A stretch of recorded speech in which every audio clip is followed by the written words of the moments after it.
El círculo unitario. El círculo unitario es un círculo de radio 1 con centro en el origen del sistema de coordenadas. Aquí pueden observar, entonces, ese círculo unitario con centro en el origen del sistema de coordenadas. ¿Okay? Y su radio es igual a 1. El perímetro de una circunferencia es de 2pi por el de radio. En el caso del círculo unitario, el de radio es igual a 1, lo que nos permite decir que el perímetro del círculo unitario es de 2pi. Entonces, si el perímetro es de 2pi, podemos decir que la mitad del perímetro es de pi. Un cuarto del perímetro es pi sobre 2. Bien. También sabemos que una vuelta es igual a 360 grados. Aquí tenemos una vuelta completa y es de 360 grados. Podemos dividir esa vuelta en partes y, por ejemplo, una media vuelta son 180 grados, un cuarto de vuelta son 90 grados. Si representamos un ángulo, por ejemplo, θ igual a pi sobre 6, lo pueden observar aquí. Ese ángulo es de pi sobre 6. ¿Se acuerdan que aquí había 0 y aquí pi sobre 2, ¿no? Ya sabemos que un triángulo rectángulo está formado con una hipotenusa que está opuesta al ángulo recto, un lado opuesto al ángulo y un lado adyacente a ese mismo ángulo. Bien, entonces vamos a trabajar con el coseno. En un triángulo rectángulo, el coseno es la razón del lado adyacente al ángulo entre su hipotenusa.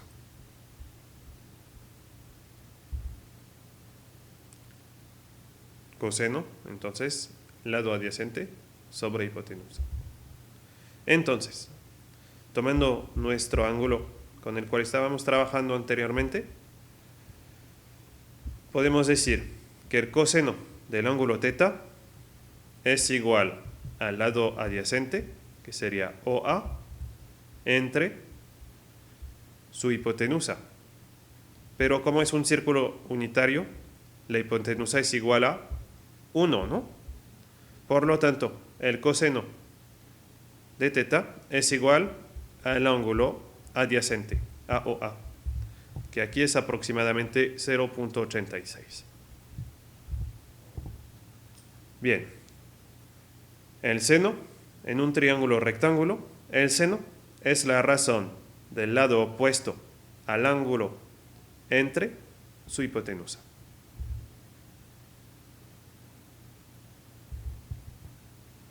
Entonces, si trabajamos con el mismo triángulo, dijimos que el seno del ángulo θ es igual al lado opuesto, que es este lado, sobre la hipotenusa. Ahora, ese lado lo puedo trasladar sobre el eje vertical y estamos de acuerdo que del centro hasta el punto B es lo mismo que el lado opuesto, ¿no? Entonces, como dijimos, seno de θ es igual al lado opuesto sobre hipotenusa y la hipotenusa es igual a 1, el seno del ángulo θ es igual al lado opuesto, que sería OB, ¿no? Que vale 0.5 en el caso de que θ valga pi sobre 6. Bien, si representamos un ángulo de pi sobre 3, aquí lo tienen, el coseno de ese ángulo, OA, es igual a 0.5. Y el seno de ese ángulo es igual a 0.87, que es OB. ¿Estamos de acuerdo? Bien. Ahora, si representamos otro ángulo, el ángulo lambda, igual a 2pi sobre 3. Al ubicarlo, pueden observar que su coseno es igual a menos 0.5 y que su seno también vale 0.87. ¿Sí? Bien. Por lo tanto, seno de pi sobre 3 es igual a seno de 2pi sobre 3. Y para generalizarlo, podemos decir que seno de teta es igual a seno de pi menos teta. Bien, ahora vamos a representar un ángulo lambda igual a menos pi sobre 6. Anteriormente trabajamos, si se acuerdan, con el ángulo teta igual a pi sobre 6. ¿Sí los ven?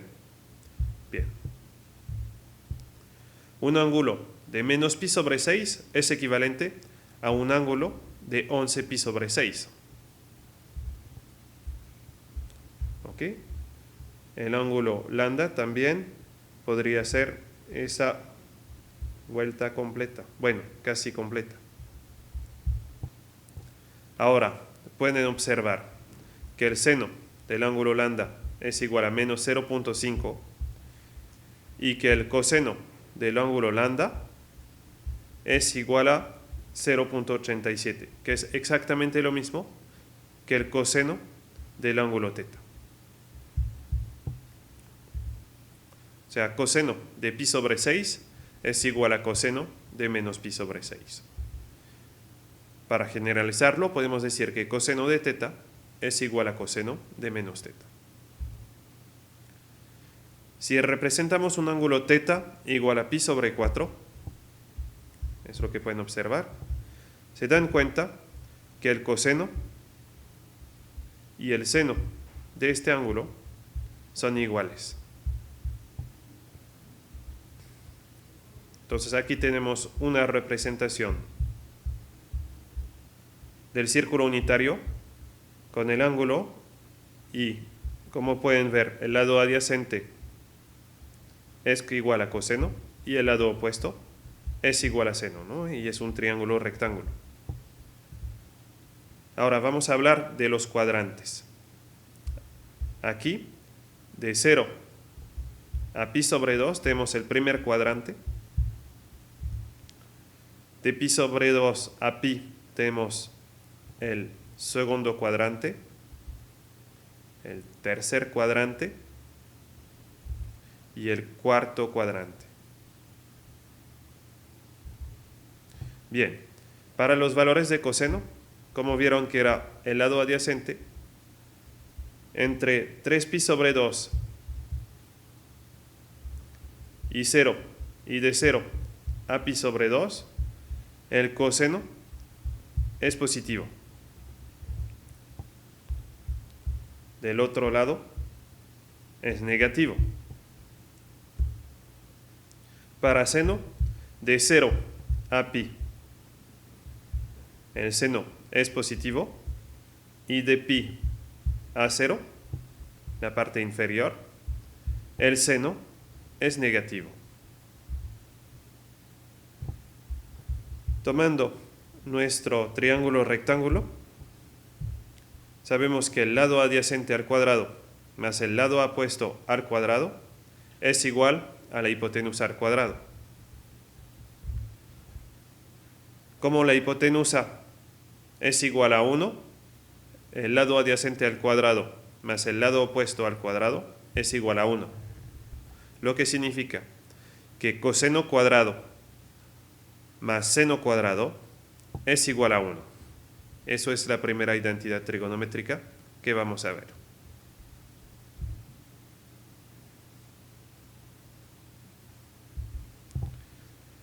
La tangente.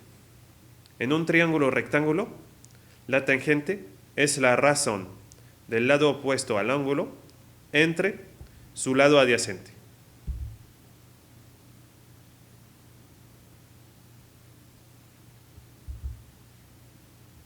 Bien, esa relación la podemos multiplicar por hipotenusa sobre hipotenusa. La hipotenusa que está aquí en el numerador la podemos pasar allá y la del denominador aquí, ¿no? lo que nos da tangente es igual al lado opuesto sobre hipotenusa sobre lado adyacente sobre hipotenusa, que fácilmente podríamos regresar en lado opuesto sobre lado adyacente, ¿no? Como lado opuesto sobre hipotenusa es igual a seno y lado adyacente entre hipotenusa es igual a coseno, la tangente es igual a seno sobre coseno. Ahora, para que la tangente sea positiva, hay dos formas: de 0 a pi sobre 2 o de pi a 3pi sobre 2. ¿Por qué? Acuérdese que el coseno era positivo en ese cuadrante y el seno también era positivo en ese cuadrante. Y en ese cuadrante ambos eran negativos. Y negativo por negativo es igual a positivo. ¿Ok? Bien. La tangente es negativa entonces en el segundo y el cuarto cuadrante. Y podemos terminar con esa tabla que nos resume un poquito el signo del coseno, seno y tangente en función de los cuadrantes. ¿Okay? En el primer cuadrante coseno es positivo, seno es positivo, tangente es positiva. En el segundo coseno es negativo, seno positivo. ¿Se acuerdan? Negativo por positivo igual a negativo, por lo tanto la tangente es negativa y así sucesivamente.